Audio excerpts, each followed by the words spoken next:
ningún inversionista te va a invertir a ti para que le digas a los 2 años, oye, ya yo no quiero seguir con esto. O ningún equipo va a confiar en ti para que tú los dejes tirados en el camino, ¿me entiendes? O llegamos todos juntos de la mano al éxito o nos jodemos todos en el camino, pero aquí no nos abandonamos, ¿me entiendes? Bienvenidos a Smooth Innovation, el podcast de Blackout, en donde hablamos sobre negocios, tecnología e innovación. El día de hoy, como de costumbre, me acompaña mi compañero César Ramírez desde la lejana ciudad de Osaka, Japón. César, ¿cómo estás? ¿Qué tal, amigo? Muy bien, aquí transmitiendo desde Japón todavía, unos días más, pero igual ya ansiosos de regresar pronto a la Ciudad de México. Te veo ahí te veo con camisita playera. Se nota que está haciendo calorcito del bueno, ¿eh? Por ahí. ¿Cómo está eso? ¿En cuánto está la Sí, temperatura? bastante. La verdad es que no sabía que había tantos extremos de clima en Japón. Uh-huh. Ahorita estamos en 36 grados centígrados.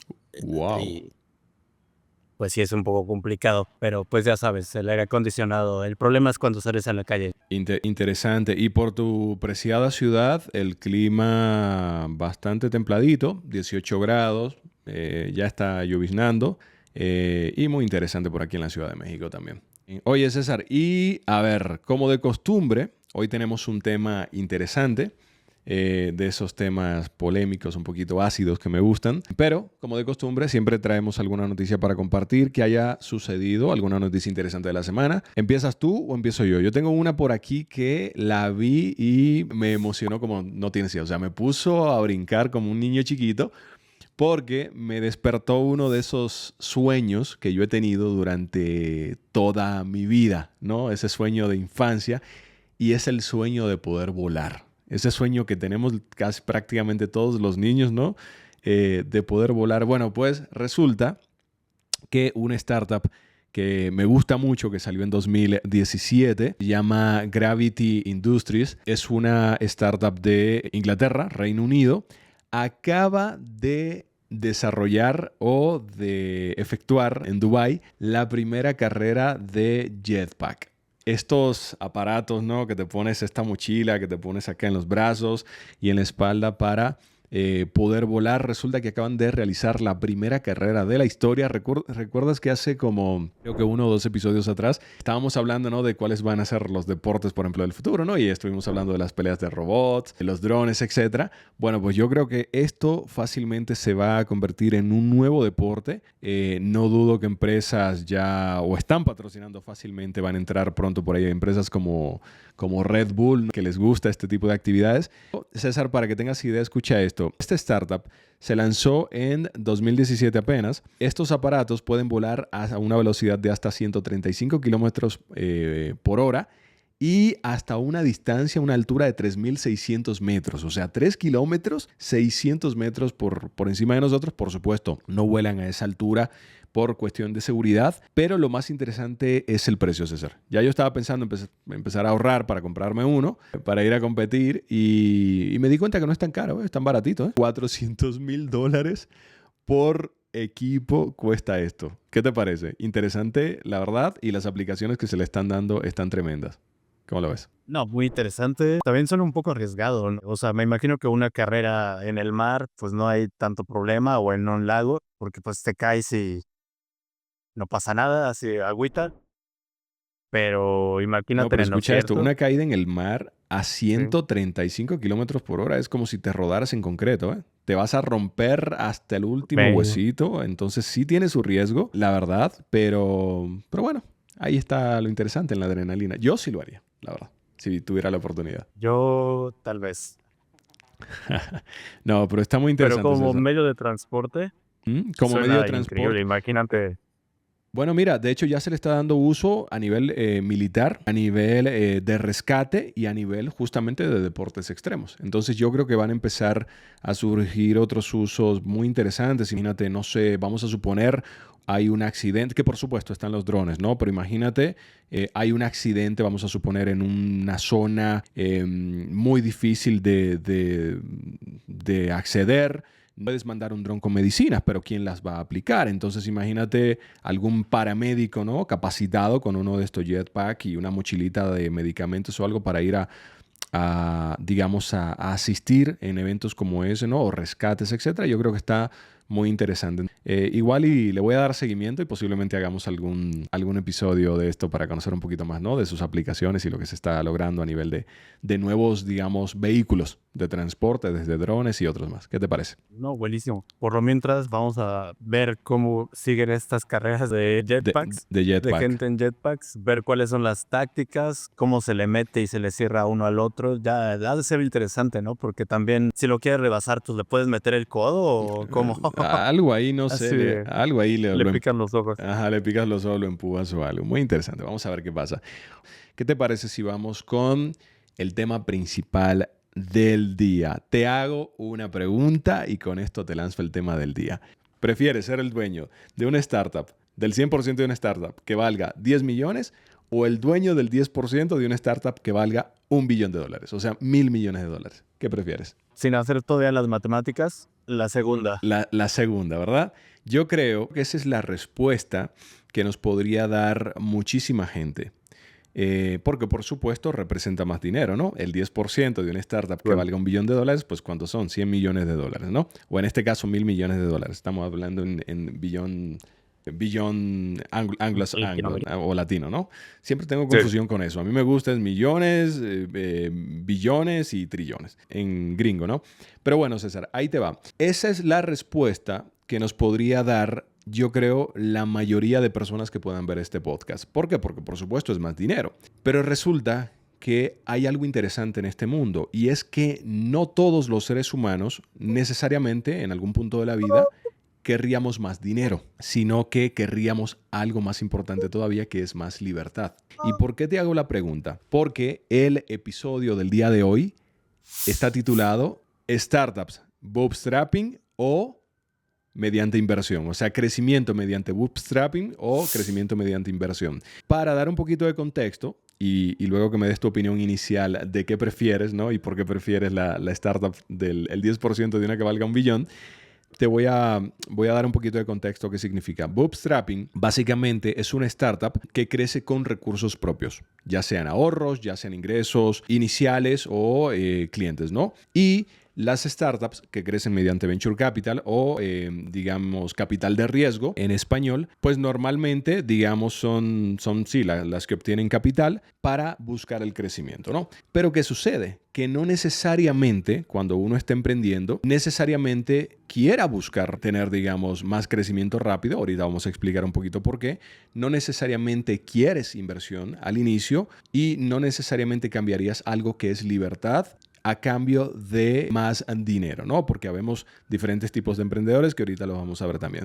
Pero César, desde tu punto de vista, ¿tú qué preferirías? ¿Crecer una startup mediante capital, recursos propios o mediante inversión externa mediante venture capital, o sea, inversionistas que vengan y te pongan dinero? Ya, por supuesto, respondiste que prefieres el 10% de la que valga un billón, pero ¿por qué lo preferirías y qué estarías dispuesto a sacrificar a cambio de eso? Y ahorita vamos a entrar un poquito más en materia. Sí, comenzando, o sea, ¿por qué hay esta necesidad de tomar esta lección? O sea, tú antes de emprender, pues empiezas con una idea y le vas dando forma, la trabajas, se la compartes a amigos y ya, luego la quieres llevar a cabo, pues lo que necesitas son recursos, ¿no? Y ahí es donde entra esta pregunta, ¿no? ¿De dónde lo saco? Yo en particular creo en como esta parte de inversión sobre el crecerlo con mis propios recursos, particularmente porque como que el control no es algo que me quite el sueño, ¿no? O sea, el tener el control 100% de las cosas, creo al contrario que cuando se crean como equipos multidisciplinarios y todos tienen como un porcentaje equilibrado de control, pues se puede llegar a buenas cosas, ¿no? Sobre todo cuando también todos tienen una especie de retribución en porcentaje de la compañía. Pero eso también lo que yo siento es que te permite como no tener todos los huevos en una sola canasta, ¿no? O sea, lo puedes distribuir en diferentes proyectos, etcétera. Pero también depende del tipo del proyecto en el que estés trabajando el tipo de método de financiamiento al que puedas acceder y que sea más adecuado para ti, ¿no? O sea, la verdad es que no es una respuesta de un sí o no, o de esto es lo bueno y esto es lo malo. O sea, todo tiene sus matices, se mueve en múltiples grises, e incluso hemos visto ejemplos donde grandes ideas terminan muriendo por ese método de financiamiento, ¿no? La presión de agentes externos que tú dejaste entrar a tu compañía por perder esa libertad a cambio de una inversión Y o pronta, ¿no? morir Que de es también lo éxito. que mencionabas un poquito. Y morir de éxito. ¿Te acuerdas que lo mencionamos en un Sí, episodio anterior? Que justamente se puede morir de éxito aún teniendo mucho capital. Pero si tomas las decisiones inadecuadas, justamente se puede morir de éxito. Pero adivina que acabas de acertar. Justamente cuando dijiste, no hay una respuesta exacta, ni un sí ni no, para tomar la decisión. La decisión depende de cada quien y voy a explicar un poquito por qué. Lo primero que hay que entender, y tú le atinaste perfecto, César, antes de decidir si quiero ser el dueño de una startup, del 100% de una startup que valga 10 millones o el dueño del 10% de una startup que valga 1 billón, lo primero que tenemos que entender es qué tipo de startup tenemos o qué tipo de empresa tenemos, ¿verdad? ¿Por qué? Porque hay diferentes tipos de empresas. Hay, número uno, una empresa que puede obtener inversión y decide obtener inversión. Hay otro tipo de empresa o startup que puede obtener inversión y decide no obtener inversión. Y hay otro tipo de empresa o startup que no puede obtener inversión y pues tampoco decide, buscar inversión, aunque no pueda buscarlo por su modelo de negocio. Y vamos a explicar por qué. Todo depende del tipo de startup que tengas o del modelo de negocio de tu proyecto. Vamos a suponer, si tú lo que tienes es un proyecto muy de nicho, un proyecto que no es escalable o no es hiperescalable. ¿A qué nos referimos con esto? Un proyecto, como lo hablamos en episodios anteriores, es hiperescalable, es que yo con 50 personas le pueda dar servicios a 800 usuarios o a 20 millones de usuarios. Eso es un proyecto hiperescalable. Y un proyecto que no es escalable es, por ejemplo, una panadería. Si yo tengo 5 empleados y vendo 100 panes al día, para yo poder vender 200 panes necesito 5 empleados más. Entonces, ese proyecto no es escalable. Bien, entonces, partiendo de ahí es que nosotros tenemos que entender, y ya eso nos dice si nuestro modelo de negocio, nuestro proyecto realmente, número uno, puede obtener inversión y o si no puede obtener inversión. Porque si no es escalable, nadie nos va a invertir, ¿ok? Al menos a nivel de venture capital. Entonces, y el otro modelo está en el proyecto que sí puede obtener inversión porque es un proyecto escalable. Y voy a poner ejemplos concretos, ¿no? Por ejemplo, Agendly, ¿no? Agendly, nuestro software de automatización de citas para comercio, ¿no? Estética, spa, etcétera, ¿no? Agendly es un proyecto que con un pequeño equipo puede llegar a 2,000 comercios en México o a 50,000 comercios en toda Latinoamérica o a 1 millón de comercios en toda Latinoamérica. Y Agendly es un proyecto que puede llegar a ese público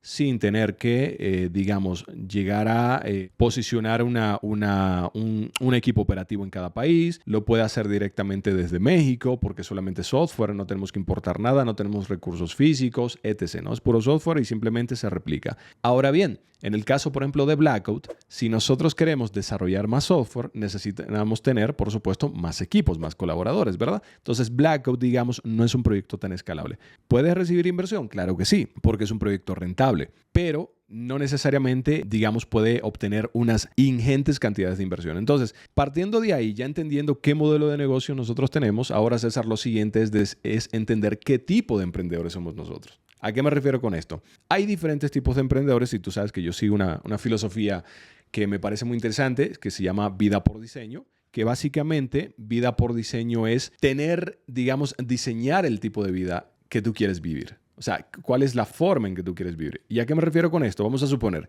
independientemente de que a mí no me preocupe el tener o no tener control, digamos, en mis proyectos, digamos, o tener más inversionistas que puedan tener voz y votos dentro del proyecto, independientemente de que no me preocupe eso, yo puedo decidir ser, dependiendo de mi filosofía, puedo preferir ser un emprendedor sin inversión. ¿Por qué? Porque quizás pues yo no quiero estar dando explicaciones a nadie, no quiero estar en juntas, digamos, seguidas, no quiero estar teniendo que solicitar aprobación para tomar decisiones y, digamos, quiero crear el tipo de empresa en el que a mí me gustaría trabajar y tener un equipo que todos se formen parte de la empresa, ¿no? Pero quizás no quiero obtener inversión porque quizás mis proyectos pues, son rentables. Entonces, básicamente, a partir de ahí, César, lo que hacemos es que nos podemos autofinanciar con nuestros propios clientes, con las ventas, etcétera, ¿no? Ahora bien, yo lo que quiero es crecer mucho. En este caso, no quiero, digamos, la vida de hippie, nada más vivir en la playa y facturando tanto, pues soy feliz y el equipo es feliz y eso. No, yo lo que quiero es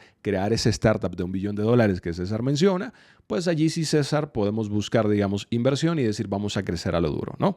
Vamos a sacrificar ahora mismo la facturación por, digamos, el crecimiento y a futuro podemos rentabilizar, que ese es uno de los puntos también que mencionamos en uno de los episodios anteriores, César. Entonces, básicamente, esta es la diferencia entre un proyecto que puede crecer con bootstrapping y otros con inversión externa, pero, como dijiste tú, no hay ni un sí ni un no. Todo depende del modelo de negocio y de la filosofía que tenga el emprendedor y el cómo él quiere llevar su negocio. Porque, por ejemplo, hay emprendedores que dicen, no, pues a ver, yo facturando para mí que me quede, no sé, $100,000 al año, yo soy feliz. Yo no quiero más de ahí. Pero quizás habemos otros emprendedores que decimos, no, pues yo quiero el Ferrari, el yate y el helicóptero y pues sí vamos a crecer a lo duro para ver si esto llega a algo interesante, ¿no? Que resuelva, digamos, la vida de todo nuestro equipo y nuestras familias, etcétera. Entonces, todo depende de esa, no necesariamente sentido de ambición, sino más bien de un sentido y filosofía de vida propio de cada emprendedor también.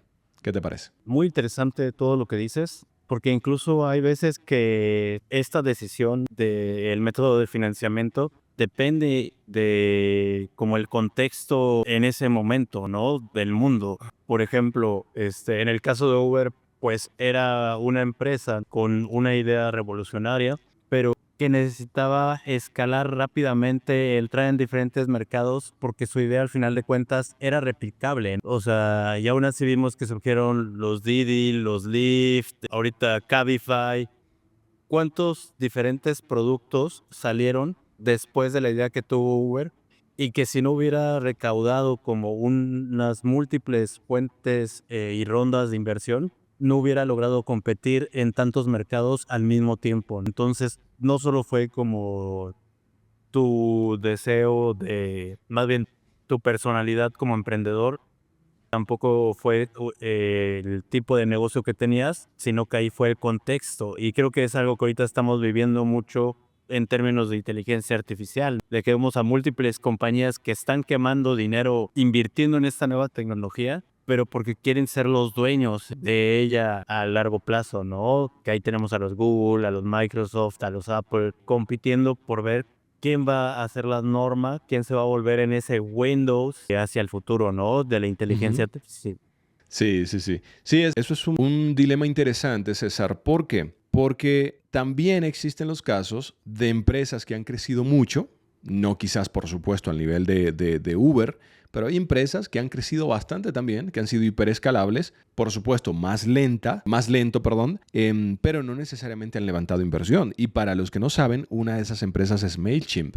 MailChimp es una empresa que hoy día vale $12,000 millones. Si mal no recuerdo, no quiero equivocarme, si no me disculpan, creo que agarró inversión hace unos pocos años, creo, no me acuerdo si vendieron una parte, espero no equivocarme, pero MailChimp es una empresa que llegó a valer o vale hoy día $12,000 millones y desde sus inicios nunca obtuvieron una inversión. Entonces, ¿pero qué sucede? MailChimp desde el primer día era una empresa rentable. Y esa es la diferencia, César, porque hay diferentes tipos de empresas. Hay la empresa que es hiperescalable, como en el caso de Uber, pero no es rentable desde el día uno. ¿Por qué? Porque quema más dinero por su modelo de negocio, digamos, que es una máquina de devorar capital. No podía crecer sin capital, ¿me entiendes? Porque venía la competencia y los comía. Y a pesar de que sí salió competencia, como tú dices, son los número uno del mercado ahora, ¿no? Porque pegaron primero, pegaron más duro y pegaron más rápido. Sin embargo, MailChimp es una de las principales también empresas del mundo, o podríamos incluso decir que la número uno en su rubro, pero nunca levantó capital. Sin embargo, fue hiperescalable. Ahora, a lo que voy es, También las empresas hiperescalables pueden ser rentables desde el día uno. En el caso de MailChimp, ¿con qué se financió? Con tus propios clientes. Si a mí hoy día, y esto era algo que antes yo lo escuchaba de los inversionistas cuando yo pues estaba menos experimentado, y yo siempre los escuchaba decir, tus mejores inversionistas son tus clientes. Y a través de los años lo descubrí. Y es cierto. ¿Por qué? Porque tus propios clientes, tus primeros clientes son los que pueden financiar tu operativa. Tus primeros clientes son los que te permiten contratar a tu primer empleado. Son los que te permiten pagar la nómina. Son los que te permiten pagar herramientas para que tú puedas, digamos, automatizar tus procesos operativos. Son los que te permiten obtener ingresos para invertir en marketing y son los que te pueden también permitir seguir creciendo a través de ¿qué? De la reinversión, siempre y cuando tengas cabeza y, como siempre digo, con tu primer cheque no te compres un iPhone. Pero tus mejores inversionistas son tus primeros clientes. Si tienes la suerte y la posibilidad de que tu proyecto de negocio desde el día uno, vuelvo y repito, sea rentable. A veces puedes ganar dinero, pero puedes estar quemando o perdiendo dinero. ¿Por qué? Para los que no entienden esto de que, oye, no, pero que una empresa le entran 2,000 millones de dólares y quema y está perdiendo 300 millones. Sí, eso significa es porque tiene un ingreso de 2,000 millones de dólares, pero sus gastos operativos son de 2,300 millones de dólares. Entonces, por eso tiene que buscar 300 millones más para poder estar invirtiendo y quemando capital. Entonces, todo depende del modelo de negocio, César. Yo sí soy partidario de siempre buscar modelos de negocios que desde el día uno te permitan la rentabilidad y te permitan ser un trampolín, una escalera para que para poder seguir lanzando otros proyectos y este primer proyecto sea rentable también te permita crecer este primero y o también experimentar con proyectos adicionales, ¿no? Esa es la gran diferencia, César, también entre proyectos como Uber, en este caso, ¿no? O como MailChimp, que también se puede crecer sin necesariamente demasiado capital. Ok, muy interesante. Y por ejemplo aquí, Alex, ya con ese contexto también que nos das de tu experiencia, de tu personalidad como emprendedor, o sea, tú ahorita tienes una idea de cero, ¿de dónde sacas el capital para iniciarlo? Lo primero que yo haría es lanzar un servicio. Eso es lo primero. Buscar algún tipo de servicio, identificar. Lo primero, esto era un error que yo mismo, digamos, cometía antes. Y es que yo era de la idea de que con un PowerPoint, nada más, yo podía ir a buscar capital. Y ya me iban a invertir. O ni siquiera un PowerPoint, con una idea en la cabeza. De, oye, voy a crear el Uber para perros siameses, ¿no? Inviérteme. Y no funciona así. Lo primero, para que te inviertan, tú tienes que tener por lo menos un MVP, ¿no? Un producto mínimo viable, ya, digamos, creado y por lo menos con un poco de validación. Y si no tienes validación, tiene que ser un proyecto o algo muy cabrón que los inversionistas confíen en ti y digan, puta, si invierto aquí la vamos a romper juntos. Aunque no tengas todavía ni validación ni nada, ¿no? Y ahí recibes lo que es tu primera inversión pre-seed.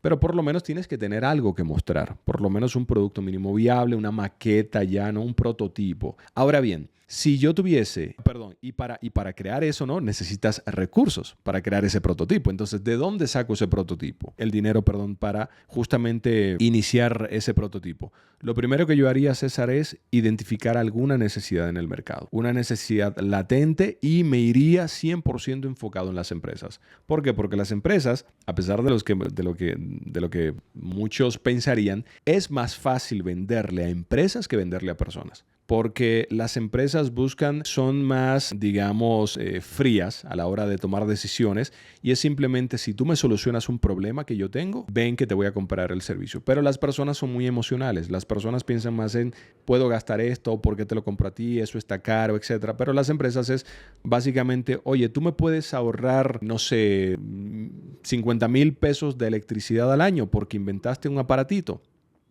O algo para ahorrar electricidad, oye, ve, instálamelo y te voy a pagar por eso. Entonces, lo primero que yo haría, César, es identificar una necesidad, un problema que tengan las empresas. Lo segundo, idear alguna solución. Y lo tercero, proponer esa solución a una empresa y que me pague por solucionar ese problema. Y eso me daría los recursos, a pesar de que ese sería un servicio no escalable. Lo bueno de un servicio es que no necesitas inversión inicial. porque es un intelectual. Vamos a suponer, ¿a qué me refiero con un servicio? Desarrollo de software, por ejemplo, como lo que hacemos nosotros, consultorías, asesorías, o sea, cualquier tipo de servicios que tú puedas ofrecer, ¿no? Entonces, en ese caso, eso es lo primero que yo haría, César, identificaría una necesidad, desarrollaría algún tipo de servicio, lo vendería y con ese dinero me autofinanciaría para crear un pequeñito equipo y desarrollar un MVP que pueda validar en el mercado y que ese MVP sí pueda ser un proyecto de negocio escalable, ¿no? Y allí sí, una vez que tenga validación, pues entonces ya podrías empezar a buscar inversión, ahora sí a lo grande, para crecer, digamos, y seguir mejorando esa nueva startup, ese nuevo proyecto que lanzaste. Oye, Alex, y si bien dijimos que no había como un camino correcto, ¿no será que este es tal vez un camino muy efectivo el que acabas de describir? Porque justo es el que otras empresas han implementado como DJI. Inicias reinvirtiendo tus ganancias iniciales y ya que tienes un MVP probado, una base de clientes, ahora sí te lanzas por crecer a base de inversión externa. ¿Será que ese es un buen camino? Hablándote desde la experiencia, yo podría decir con certeza absoluta que es el mejor camino. Ok. Es el mejor camino justamente porque en el tiempo, normalmente las empresas que son rentables desde el día uno tienden a ser empresas, número uno, más atractivas para inversión futura. Número dos, tienden a ser empresas que pueden, digamos, crecer de mejor manera porque tienen el poder absoluto de decisión sobre qué, digamos, camino tomar sin que vengan todavía actores externos, ¿no?, a influir en las decisiones de la empresa. Y número tres, porque te estás demostrando a ti mismo que puedes hacer dinero. Entonces, si puedes empezar con un servicio, y hablando desde la experiencia, yo podría decir, César, que sí, que es el mejor camino, porque así lo hemos hecho nosotros también. Y básicamente eso también te está demostrando a ti que tienes la capacidad para, número uno, administrar recursos, pero sobre todo para crear modelos de negocios que sí sean rentables, que funcionen, que ya están validados, y utilizar ese dinero para seguir experimentando. Y esta experiencia inicial te va a servir, ¿no?, para tomar mejores decisiones con esos nuevos proyectos que están lanzando. Pero sobre todo lo más importante, te da la paciencia. A mí en el pasado, por ejemplo, me llegaba a suceder que lanzábamos proyectos pero no teníamos recursos para operar. ¿Por qué? Porque nos estábamos enfocando única y exclusivamente en ese proyecto, en ese único proyecto que estábamos desarrollando, pero era un proyecto que ni siquiera iba a tener rentabilidad desde el día uno. Entonces, número uno, no íbamos a tener rentabilidad operativa, recursos para operar, pero tampoco íbamos a tener inversión, porque si no demostrábamos que teníamos tracción, tampoco nos iban a invertir. Y eso es lo que pasa en Latinoamérica, César. Para que tengas una idea, en Latinoamérica menos del 1%, creo que el 1% de startups reciben inversión. El resto son bootstrapping total. ¿Sabes por qué? Porque no les queda de otra.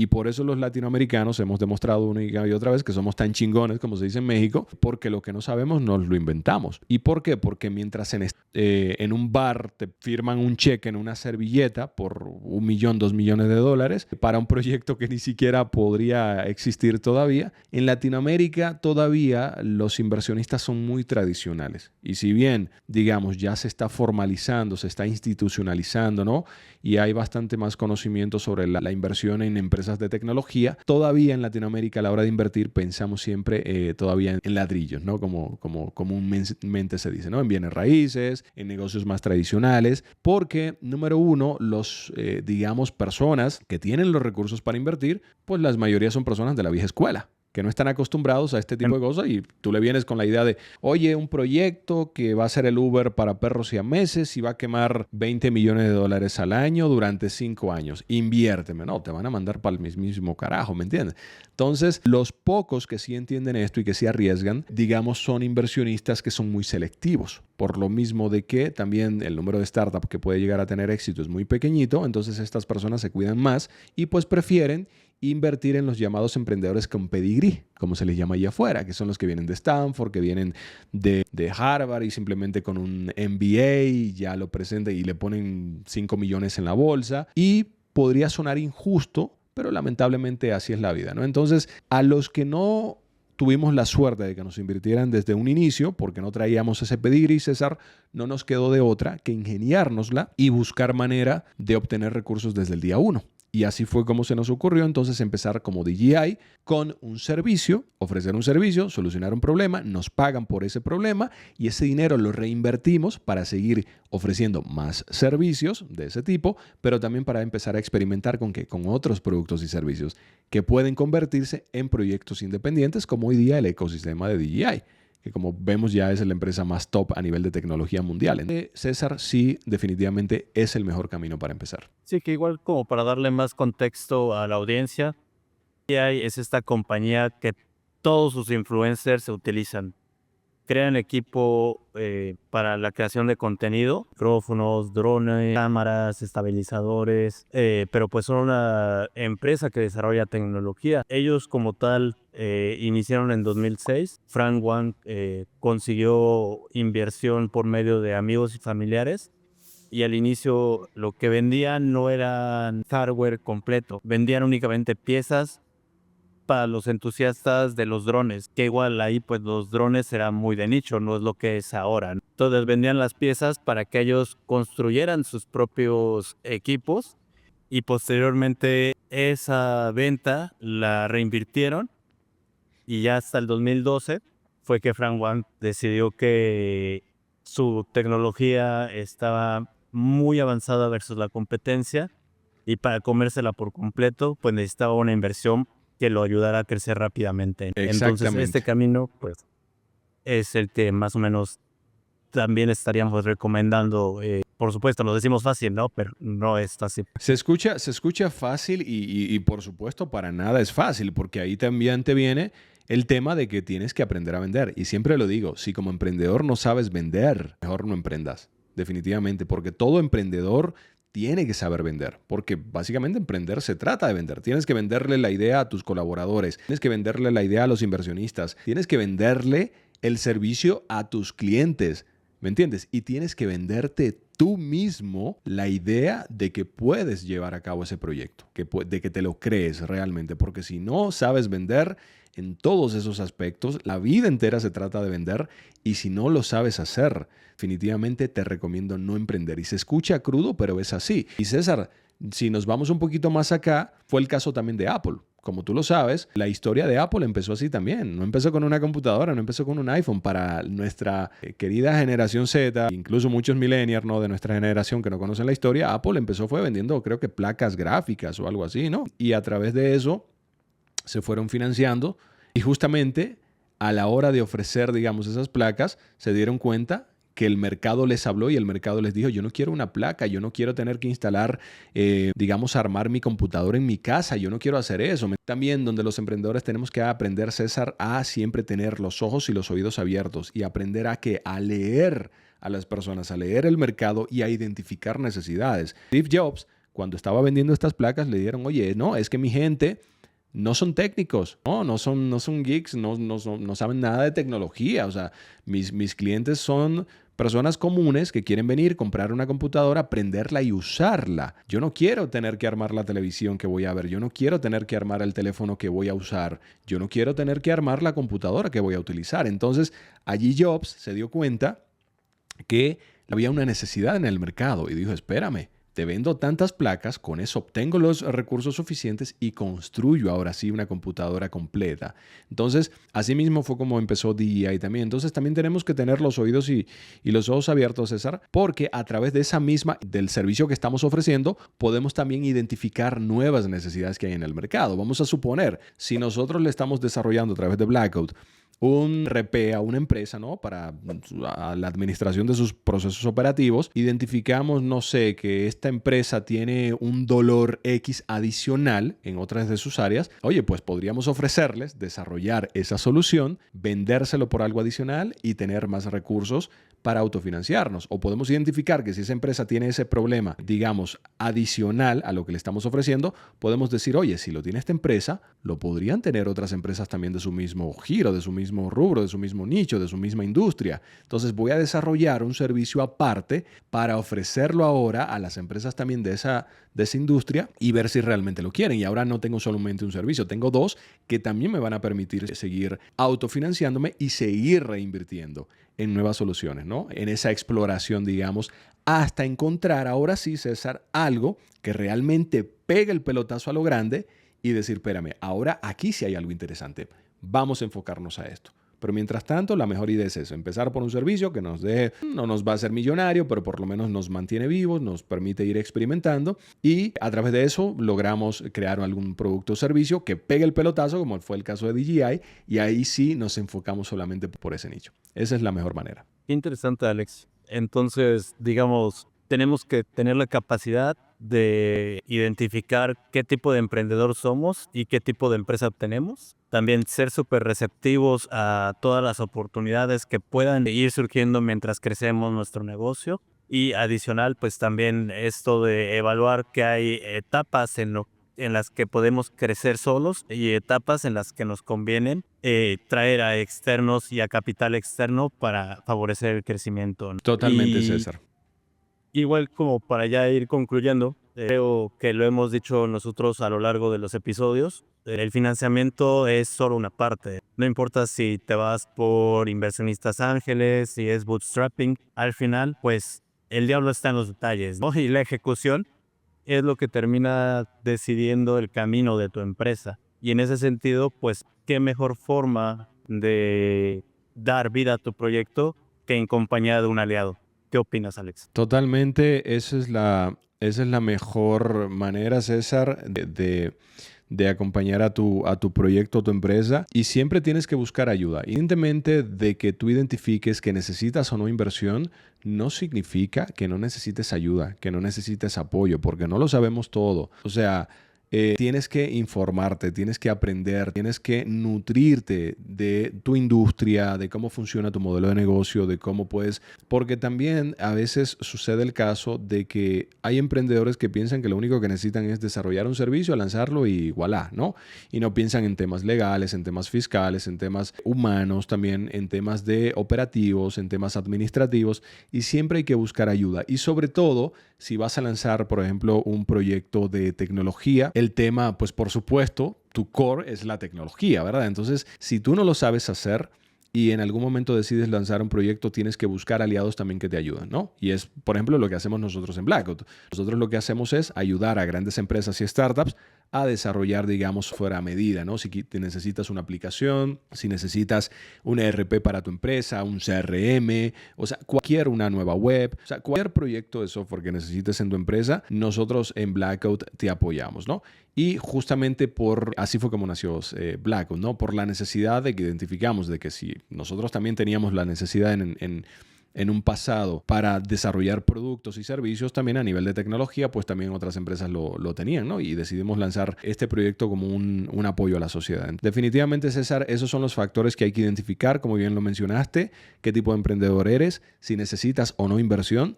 Y lo más importante de todo es si estás dispuesto sin importar la decisión que tomes, si es recibir inversión o no recibir inversión, si estás dispuesto a afrontar la responsabilidad de enfocarte en un proyecto por los próximos 5, 10, 15 años o el tiempo que sea, porque ese es el compromiso. Ningún inversionista te va a invertir a ti para que le digas a los 2 años, oye, ya yo no quiero seguir con esto. O ningún equipo va a confiar en ti para que tú los dejes tirados en el camino, ¿me entiendes?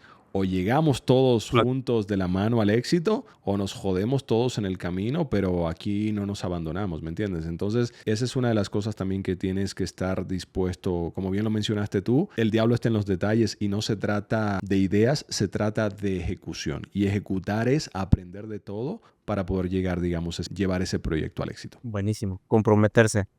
Compromiso, exactamente. Así es. César, pues yo creo que llegamos al final del episodio del día de hoy. ¿Qué te pareció? No, buenísimo. Muchas gracias por la plática, todos estos aprendizajes. La verdad, creo que nuestra comunidad va a aprender mucho de esta plática, a encontrar nuevas formas de pensar que no habían visto antes y por lo tanto les recomendamos que estén al pendiente de nuestras redes sociales, que nos sigan en nuestros canales de Blackout, porque pues cada vez vamos a estar desarrollando este tipo de temas a mayor profundidad, ¿no? Absolutamente, César. Y no nos despedimos sin recordarles que si usted tiene un spa, una estética, una peluquería o cualquier tipo de negocios que funcione mediante citas, vaya por favor a Agendali.com. Es como agenda, ly al final.com, y allí se puede crear una cuenta totalmente gratis, automatizar su agenda y solamente le comparte a sus clientes su enlace o su QR y ya no tienen que estar llamándole por teléfono, no tienen que estar escribiéndole WhatsApps,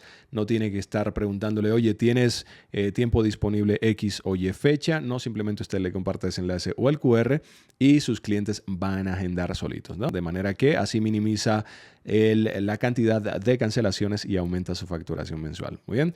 Y como siempre, César, que nos sigan en nuestras redes sociales. A mí como Alex de Santos en Instagram, Alex de Santos SEO en YouTube y en TikTok. Perfecto. César, pues llegamos al final del día de hoy. Nos vemos pronto. Esto ha sido Smooth Nos Innovation vemos. by Blackout. Hasta la próxima.